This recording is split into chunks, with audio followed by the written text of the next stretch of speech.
Tantor Audio, a division of Recorded Books, presents The Approaching Fury, Voices of the Storm, 1820 through 1861, by Stephen B. Oates, narrated by David Colacci, David Sadzin, and Susan Ericksen.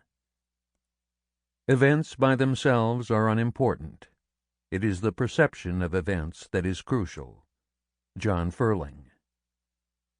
I think that no one individual can look at truth. It blinds you. You look at it and you see one phase of it.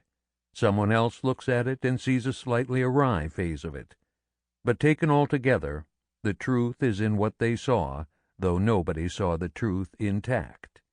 William Faulkner. Preface. This is the story of the coming of the American Civil War. It is told from the viewpoints of 13 principal players in the drama, from Thomas Jefferson and Henry Clay in the Missouri crisis of 1820, down to Stephen A. Douglas, Jefferson Davis, and Abraham Lincoln in the final crisis of 1861. A sequel, The Winds of Civil War, Voices of the Storm, 1861 through 1865, will recount the war from the perspectives of some of the same players, plus several new ones, including Mary Livermore, Robert E. Lee, Ulysses S. Grant, William Tecumseh Sherman, and John Wilkes Booth. The fiction of William Faulkner inspired me to tell the story of the coming of the Civil War from multiple points of view. This technique illustrates the profound truth that the people of the past responded to events and to one another according to their perception of reality, and that their responses shaped the course of succeeding events. Like all people, antebellum Americans acted according to what they thought was true.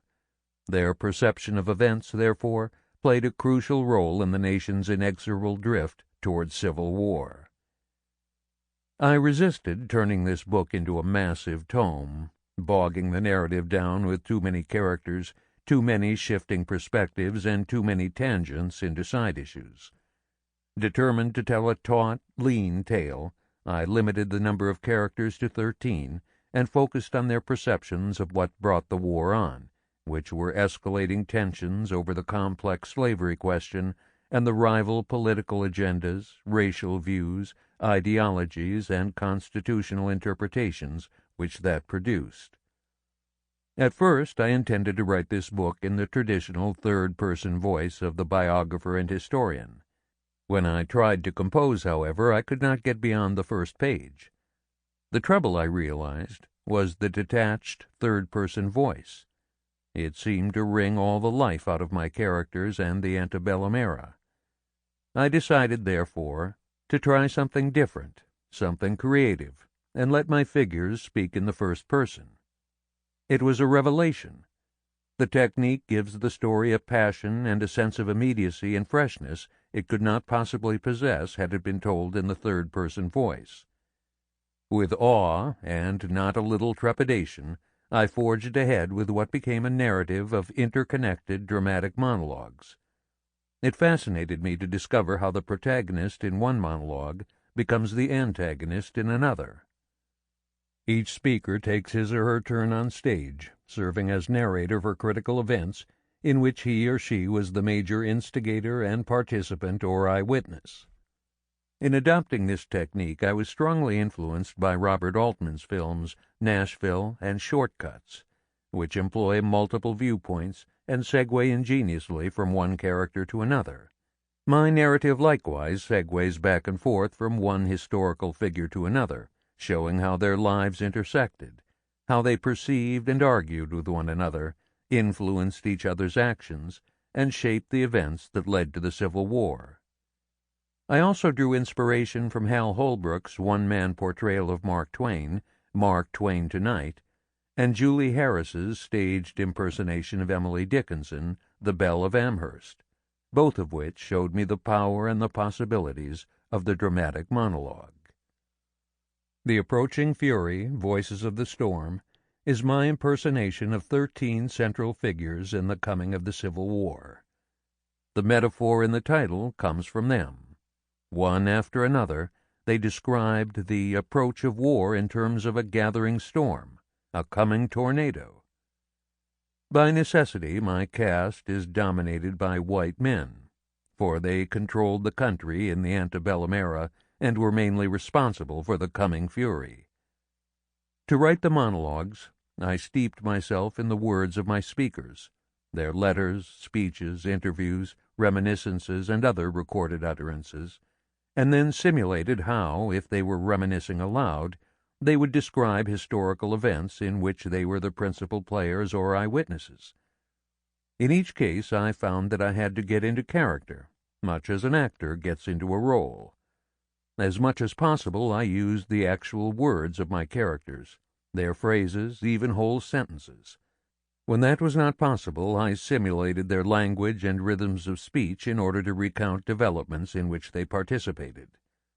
As my references indicate, the events and themes in the monologues adhere to the actual historical record. There are many dramatic scenes in my story. Most of these are a matter of the record and are fully documented in my notes. In several instances, however, I amplified the historical record when my speakers seemed to demand it. These occasions are pointed out in my references.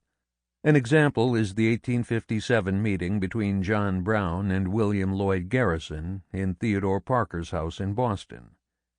The source for this meeting, William Lloyd Garrison, 1805 through 1879, The Story of His Life, written by his sons, tells us only that the two abolitionist adversaries discussed peace and non-resistance together, Brown quoting the Old Testament against Garrison's citations from the New, and Parker from time to time injecting a bit of Lexington into the controversy, which attracted a small group of interested listeners.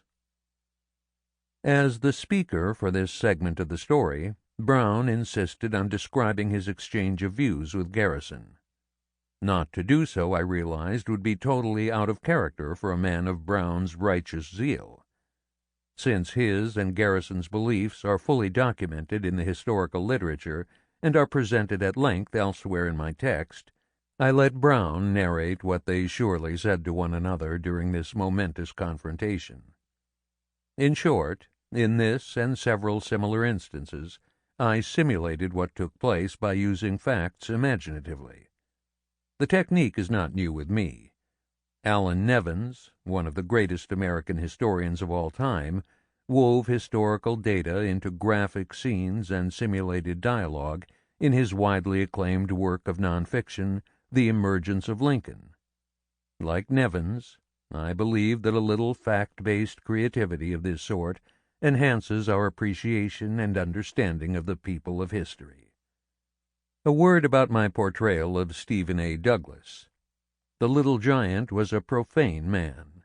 The newspapers of the time reported that his speeches were punctuated with vulgar expressions and plenty of goddams, hells, and by gods that could be clearly heard in the galleries. One can imagine what he was like in private conversation.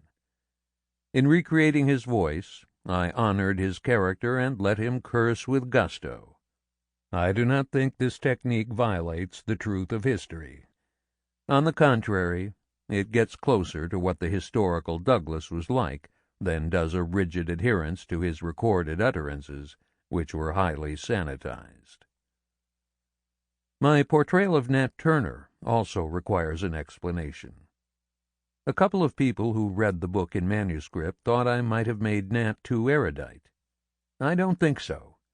Thanks to his extraordinary intelligence, to his intensive study of the Bible, which he could recite from memory, and to other books he saw in the big house, and thanks to the influence of old Master Benjamin Turner, Nat was unusually literate, with a remarkable eloquence that earned him a country-wide reputation as a slave preacher. In fact, local blacks and whites alike regarded him as the most intelligent person in Southampton County, and I tried to present him that way. There are many legitimate ways to write history. Indeed, the great strength of the field is its Renaissance breadth and diversity. By composing this book in the first person, from multiple viewpoints, I hope to suggest a bona fide alternative to the more traditional third-person approaches. Sample complete. Ready to continue?